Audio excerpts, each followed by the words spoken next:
Olá, pessoal. Shabbat Shalom. É sempre bom estar com vocês. Você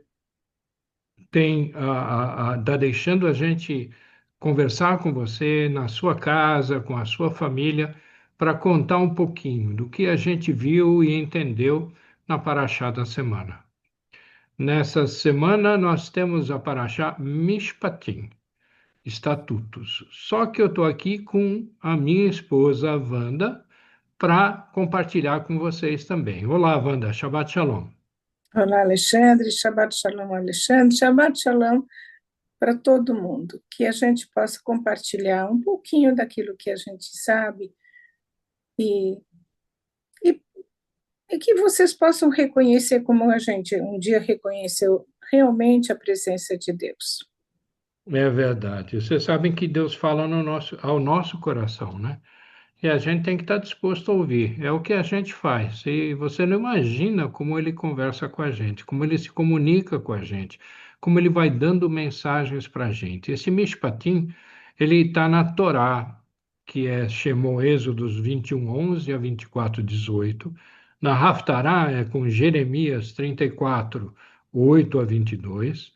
E também 33, os versos 25 e 26. Na Brit Hadashah, Mateus 5:38 a 42 e Tefilim, os Salmos 72.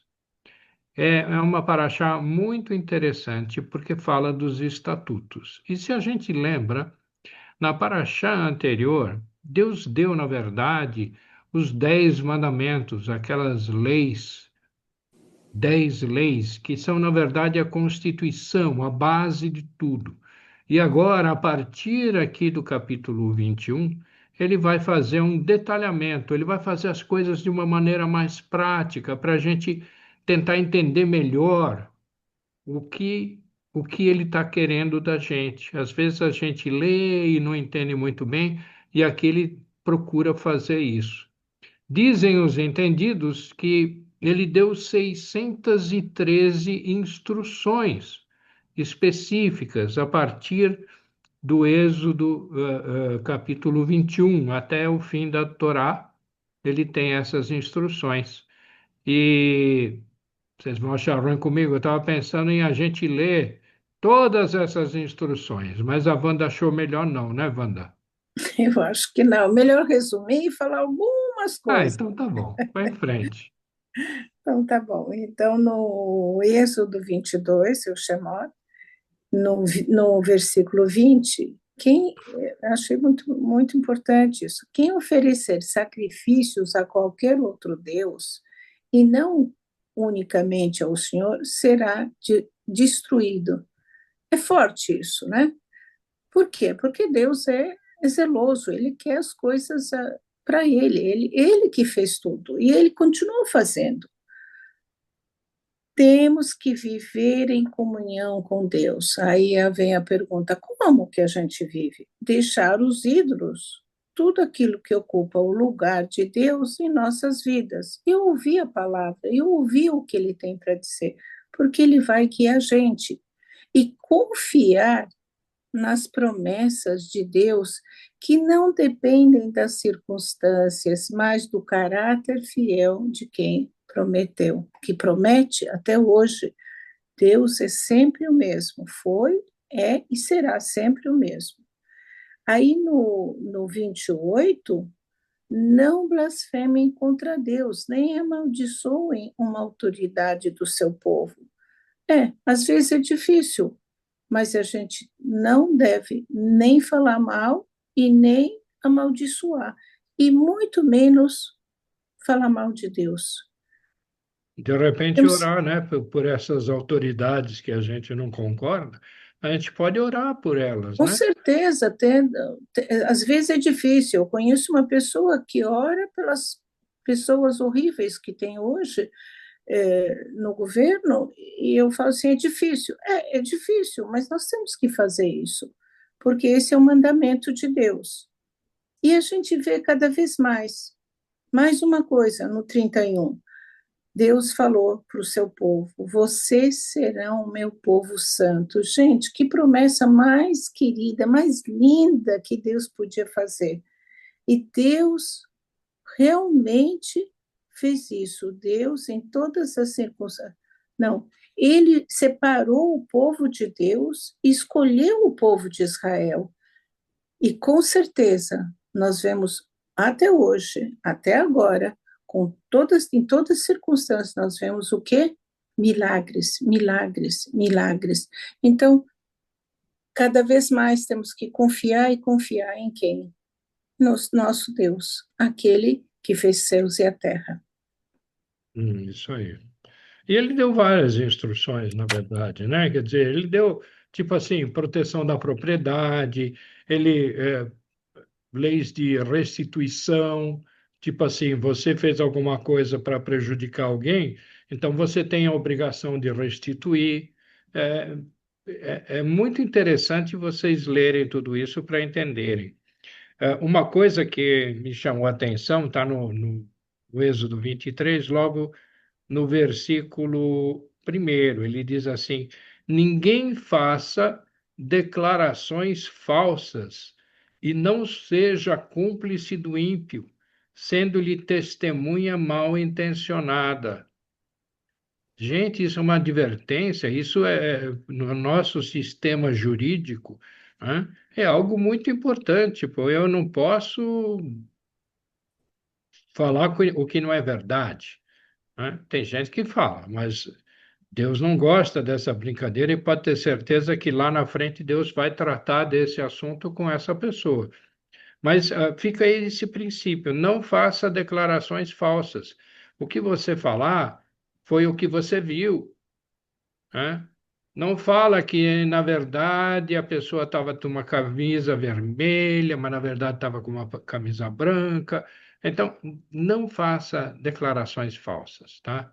Isso é muito importante e é muito importante transmitir isso às pessoas de nossa família, tá? A gente pisa na bola, eu piso na bola, né? Mas eu tenho que tomar cuidado com essas coisas. Uma outra coisa que ele colocou também lá no Shemot 23, no Êxodo 23, é sobre leis acerca do sábado. É interessante, vou ler para vocês a partir do versículo 10. Plantem e colham em sua terra durante 6 anos, mas no sétimo ano deixem-na descansar sem cultivá-la. O sábado a gente fala, é o Shabat, é o nosso, né? Quer dizer, por 6 dias eu trabalho, faço tudo que tem que fazer, e o sétimo dia é um dia dedicado ao Senhor. Mas Deus dá uma explicação mais longa em cima disso. Ele fala assim: a tua terra você vai cultivá-la por 6 anos, mas no sétimo ano você não vai cultivá-la, você tem um shabat para ela, você tem um momento de descanso para a tua terra, porque aí no ciclo seguinte ela volta muito mais forte. Então Deus, cada coisa que Deus faz realmente tem um propósito, né? E o Shabat tradicional é aquele assim, é, eu não vou trabalhar. No 12 ele fala assim: em 6 dias façam os seus trabalhos, mas no sétimo não trabalhem, para que o seu boi, o seu jumento possam descansar, e o seu escravo e estrangeiro renovem as suas forças. Se você olhar para o mundo, isso aqui não está acontecendo, né? Você vê, por exemplo, os comércios, os abertos 7 dias na semana. Então, eles não têm um sábado. Eu acho que tem o Chick-fil-A que determinou, não, nós vamos trabalhar por 6 dias e no sétimo dia nós fechamos todos os restaurantes, todas as lanchonetes do Chick-fil-A obedecem o sábado, né? Fazem isso no domingo. Um dia na semana é um dia de descanso. Isso aqui é importante, são coisas importantes que Deus foi falando para a gente. Deus também instituiu algumas festas anuais, e ele fala das festas. Na verdade, tem uma dedicação de um tempo maior mais adiante. lá quando a gente for estudar Levítico sobre essas festas. É, ele fez promessas e advertências sobre a conquista, né? Ele fala assim, no versículo 20: Eis que envio um anjo à frente de vocês para protegê-los por todo o caminho e fazê-los chegar ao lugar que preparei. Prestem atenção e ouçam o que ele diz, não se rebelem contra ele, pois não perdoará as suas transgressões, pois nele está o meu nome. Se vocês ouvirem atentamente o que ele disser e fizerem tudo o que lhes ordeno, serei inimigo dos seus inimigos e adversário dos seus adversários. Deus estava preparando o povo para conquistar a terra prometida, mas não é feito de uma maneira desordenada. Não. Tem um anjo que vai à frente, tem alguém que vai à frente, soberano, supremo, que vai mostrar para você como é que você deve tratar tudo isso. Em Shemot 24, já ele fala da confirmação da aliança. E Deus falou para Moisés: sobe de novo aqui no monte, sobe de novo aqui no monte. Eu vou te dar novas tábuas, né? E quando Moisés, na verdade, antes dessa subida, né? Quando Moisés se dirigiu ao povo, transmitiu-lhes todas as palavras e ordenanças do Senhor que Deus tinha falado. Lá em Êxodo 20, ele tinha falado, mas depois ele tinha escrito, né? E aí eles responderam em uníssono: faremos tudo o que o Senhor ordenou. Grande mentira, né? Nunca ninguém fez nada disso. Pois é, Wanda, você vê que coisa, né? Tem tanta coisa que Deus quis contar para a gente, né? E não dá para passar em cima de todas as instruções, mas dá para ter uma ideia. Se você ler esses capítulos, você vai gostar, você vai ver que tem muita instrução interessante. Tem algumas que a gente não entende muito bem, mas estão lá. E no momento certo elas vão se aplicar a alguma coisa que nós vamos precisar na nossa vida, né? Na verdade. E Deus tem promessas, e Deus tem, aí quando entra na Brita da Chá, a Wanda andou lendo, Jesus deu umas explicações interessantes aí, não foi? Foi no Brit Hadashah, no Mateus 22, no versículo 38. Eu achei super interessante, porque isso a gente ouve, lê e às vezes não sabe o que é isso, né? Então, vocês ouviram o que foi dito, olho por olho, dente por dente. Acho que todo mundo já ouviu isso. E eu fiquei pensando e ouvindo e falando, Deus, o que é isso, né? Então, na época, era olho por olho, dente por dente. Mas hoje, não, hoje nós temos Espírito Santo, que ele luta por nós. Então, a gente não deve se preocupar com a vingança é do Senhor. E aí, no versículo 39, mas eu lhes digo, não resistam aos perversos. Se alguém o ferir na face direita, ofereça-lhe também a outra. De novo, por quê? Porque nós temos alguém que defende a gente. Pode ser que hoje Deus está deixando as coisas para a gente está passando por dificuldades, mas essas dificuldades vão transformar a gente, vai melhorar, vai amaciar nosso coração, É verdade. vai por coisas que a gente precisa, porque nós nascemos cheios de orgulho, cheios de coisas que a gente acha que é melhor, é porque eu estudei, é porque eu consegui, mas sem a força de Deus é difícil, então Deus permite certas coisas, e quando a gente é ferido por alguém, com certeza a vingança é dele, pode ter certeza, se você falar, Deus vai fazer o melhor.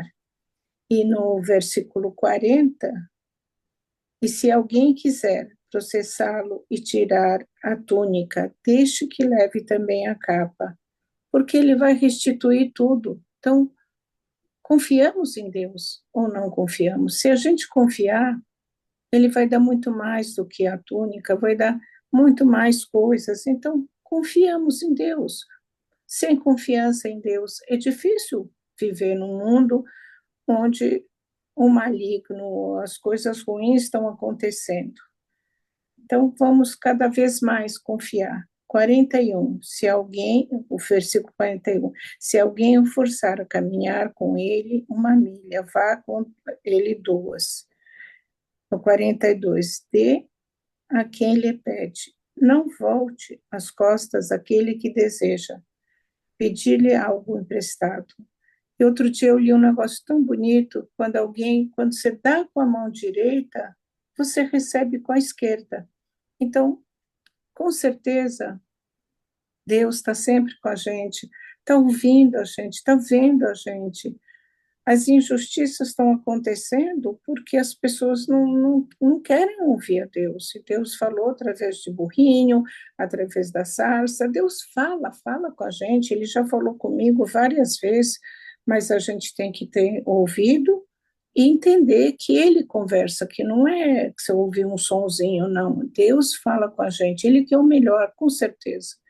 Eu falo e repito, Deus que é o melhor, abre o coração, transforma esse coração, que às vezes é difícil, porque todo mundo tem problemas, dificuldades, mas Deus não abandona a gente nunca. É Então, verdade. É vamos continuar. experiência de vida, no fundo, né? É, Deus nunca nos abandonou, não, graças ao Senhor nosso Deus.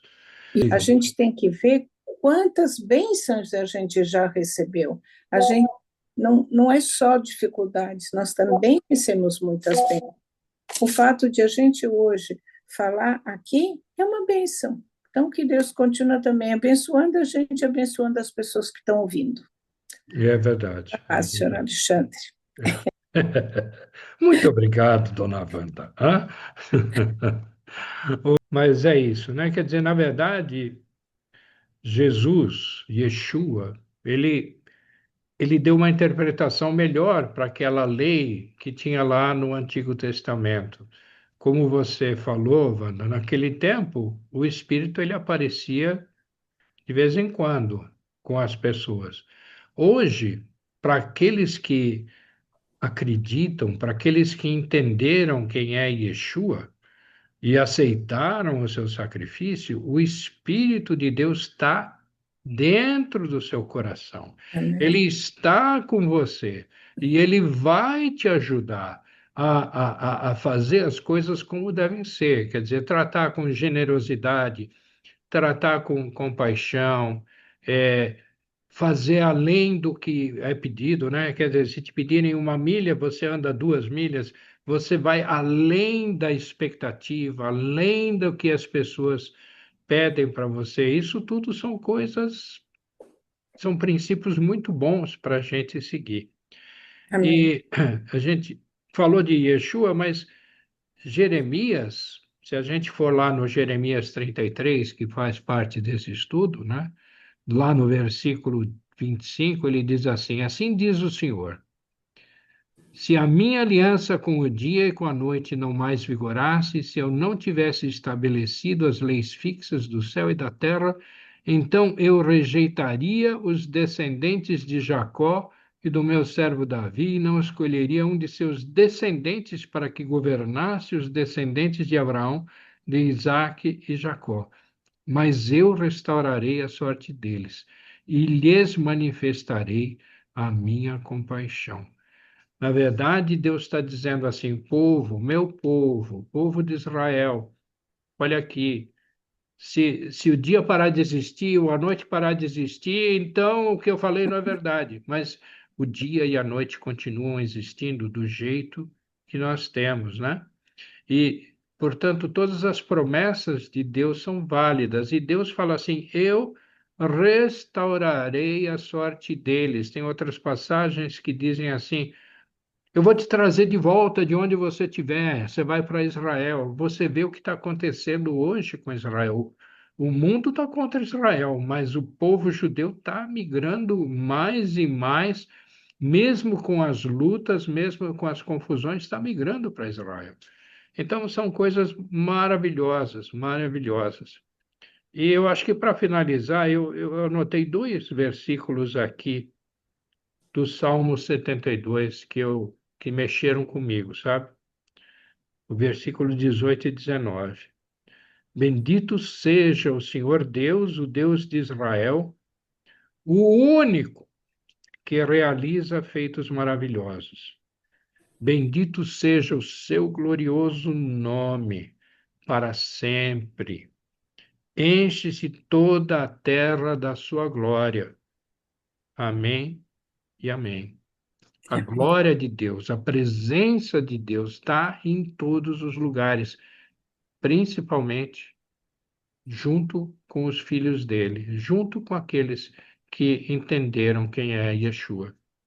Então, nós queremos desejar para vocês um Shabat com muito shalom, lembrando das maravilhas que Yeshua fez, tem feito e fará por cada um de nós. Shabbat shalom. Shabbat Shalom, todo mundo.